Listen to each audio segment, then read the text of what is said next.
Como era ser adolescente nos anos 90, a última geração livre. Antes da internet, antes do WhatsApp, antes dos stories e dos likes, existia uma geração que vivia com o coração livre e o pé descalço na rua. Uma geração que sabia o que era brincar até o joelho ralar, que decorava o número do telefone dos amigos e marcava encontro na pracinha, sem GPS, sem lembrete, sem mensagem de confirmação. Se você foi adolescente nos anos 90, provavelmente sabe do que eu estou falando. Era uma época em que um Walkman no bolso era luxo, e ter uma Caloi Cross ou uma Monarch BMX te colocava entre os populares da rua. A gente colecionava fitas cassete, não seguidores. A gente jogava taco na rua, não horas no celular. E quando a noite chegava, era só a luz amarela do poste, o som de um rádio ao fundo e a certeza de que amanhã tudo se repetiria. Era simples, era real. E talvez tenha sido a última vez em que fomos verdadeiramente livres. Hoje a gente te convida para embarcar nessa viagem no tempo. Vamos lembrar juntos como era ser adolescente nos anos 90, a década onde tudo parecia possível. E a liberdade não vinha da tela, mas sim da rua, da roda de amigos e da nossa própria imaginação. Ser adolescente nos anos 90 era também expressar liberdade através da roupa. Cada peça carregava atitude, tinha história. As calças eram largas, folgadas, com bolso grande e caimento bag. Quanto mais larga a boca da calça, mais estilo você tinha.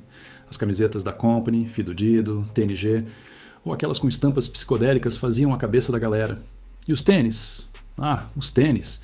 Ter um All-Star cano alto, um Olímpicos gravado com corretivo na borracha lateral, ou o tão sonhado Rainha System, era como subir de nível na rua. As mochilas jeans, pesadas de chaveiros e broches, mostravam quem você era sem precisar dizer uma palavra. Boné virado para trás, pulseiras de miçanga, jaqueta jeans com forro xadrez, a estética era descolada e, ao mesmo tempo, improvisada. A moda vinha da rua e não das passarelas. E o mais curioso, ninguém precisava de marca famosa para ser estiloso. O que importava era ter personalidade, ter atitude. Era a época em que a roupa não dizia quanto dinheiro você tinha, mas sim o quanto você curtia ser quem era. A música era o que nos guiava. Cada batida, cada refrão, cada fita cassete rebobinada com a ponta da caneta era um pedaço da nossa história. Nos anos 90 você não precisava de streaming. Bastava um toca-fitas, 2 pilhas boas e uma mixtape gravada direto da rádio. Era difícil não ter um CD ou fita com Mamonas Assassinas, Legião Urbana, Raimundos ou Capital Inicial. Os mais românticos juravam amor eterno ao som de LS Jack, Skank e Kid Abelha. E quem tinha um amigo que curtia rock mais pesado conhecia Metallica, Nirvana, Offspring e começava a usar camiseta preta com estampa rachada. A Jovem Pan, a 89 FM ou a Transamérica ditavam o que ia bombar. E a gente esperava horas só para gravar aquela música, torcendo para a locutora não falar em cima da introdução. Os fones de ouvido eram de espuma colorida, e quando não funcionavam num lado, a gente dava um jeito. Por que desistir de ouvir música? Nunca. As músicas falavam o que a gente não conseguia dizer. Elas nos acompanhavam no primeiro amor, na primeira desilusão, nos momentos em que o mundo parecia grande demais, e quando o dia acabava, a gente deitava com os fones no ouvido e deixava a trilha sonora da liberdade embalar os sonhos. Nos anos 90, quem mandava na rua era a molecada. A rua era o nosso parque, nosso videogame ao ar livre, nosso ponto de encontro oficial. A gente só voltava para casa quando a luz do poste acendia, ou quando a mãe gritava o nome da janela com um chinelo na mão. Bastava uma bola de meia para virar craque. 2 chinelos no chão viravam traves. O asfalto era nosso campo. A calçada era a arquibancada e os vizinhos eram os narradores não solicitados de cada jogada. Tinha pega-pega, esconde-esconde, taco, betes, rouba-bandeira. Quem tinha uma bike, Monarch, Caloi ou qualquer 2 rodas que aguentasse o tranco, era rei. A gente empinava sem medo, descia a ladeira sem freio, apostava a corrida até o fim da rua e ainda voltava no embalo, gritando "valendo tudo". Não existia localização em tempo real. Se o amigo não estava em casa, você ia até a próxima esquina. E se a rua estivesse vazia, bastava esperar. Alguém sempre aparecia com uma ideia nova, uma brincadeira ou só para jogar conversa fora. As ruas tinham um cheiro de liberdade, som de risada e poeira no ar. E o mais incrível, a gente era feliz. E nem sabia o quanto hoje em dia é difícil imaginar uma adolescência sem celular. Mas nos anos 90, a gente nem sabia o que era isso. Se quisesse falar com alguém, tinha que ligar do fixo. E torcer para a mãe da pessoa não atender com aquele "alô", desconfiado. E se estivesse ocupado? Esperava. Não existia WhatsApp, nem mensagem azul, nem grupo de memes. Marcar um rolê era na raça. Te encontro na frente da escola às 3. E acredite, todo mundo aparecia. No horário, sem precisar confirmar 3 vezes. A diversão era analógica. A gente passava horas alugando fita de Super Nintendo, escolhendo qual filme ia assistir na locadora. Sempre rezando para não ter que rebobinar na hora de devolver. Jogar fliperama com ficha de R$1 era o nosso multiplayer. E se alguém perdia? Ficava só olhando com o queixo apoiado no flipper, esperando a vez. Mandar bilhete na sala de aula era o equivalente a enviar um direct.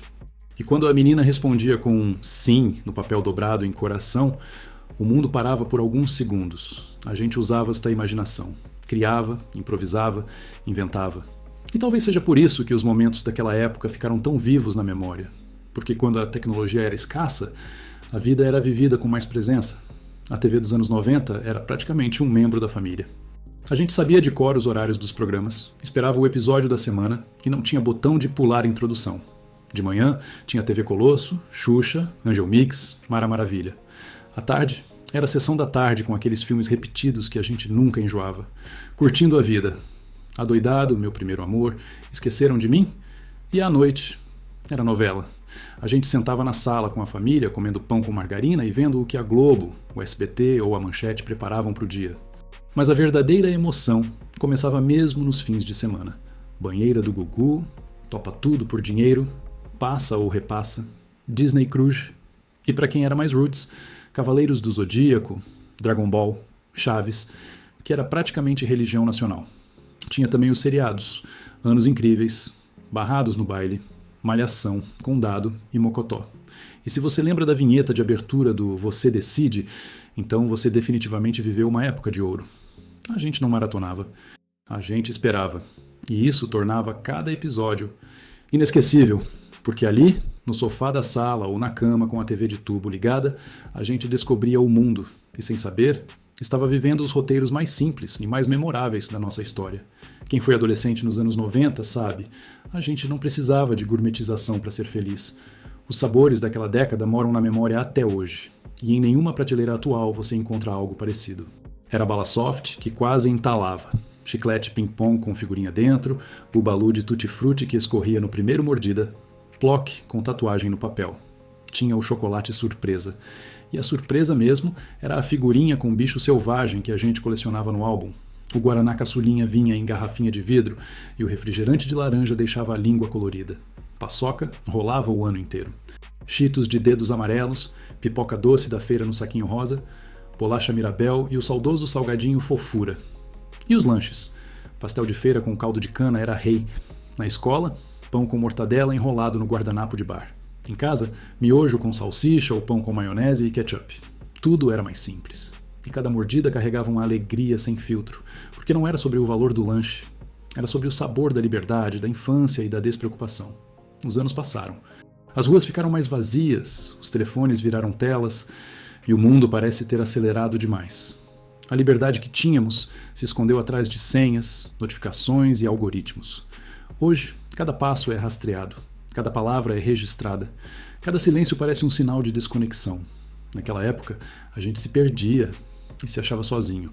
Hoje, estamos conectados o tempo todo, mas tão distantes uns dos outros. A gente brincava na rua com vizinhos, agora mandamos cá no grupo da família. Almoçávamos com a TV ligada, hoje comemos com o celular na mão. Os encontros de verdade viraram chamadas de vídeo. As conversas no portão viraram áudios de 2 minutos. E as fotos? Ah, as fotos. Antes eram reveladas e guardadas com carinho num álbum. Hoje somem em 24 horas. O que mudou? Quase tudo, mas talvez o que mais tenha mudado foi a forma como a gente vive o presente. Nós fomos a última geração a viver sem filtro, sem curtida, sem Wi-Fi. A última a crescer com a porta da rua aberta, o joelho ralado e o coração inteiro. Fomos a última geração que ligava na casa do amigo e perguntava: "Tia, o João tá aí?" A última a brincar até escurecer, sem medo, sem pressa, sem precisar postar. Fomos livres, porque não sabíamos o quanto o mundo iria mudar. E talvez por isso vivemos intensamente cada detalhe. A gente aprendeu a conviver, a esperar, a inventar diversão com o que tinha. A gente teve tempo, tempo de verdade. E por isso, essas memórias continuam tão vivas, porque liberdade de verdade não se mede em megabytes. Se mede em lembrança, em cheiro de terra molhada, em risada alta e em silêncio compartilhado. Se você viveu essa época, você é parte de algo único, Você é parte da última geração que cresceu antes do mundo caber numa tela. E se essa memória tocou o seu coração, comenta aqui embaixo. Eu vivi essa liberdade. Ou se esse vídeo te fez viajar no tempo, curta, compartilhe e se inscreva no canal Eu Gosto e pronto. Aqui a nostalgia vive. E cada lembrança é uma viagem de volta para casa,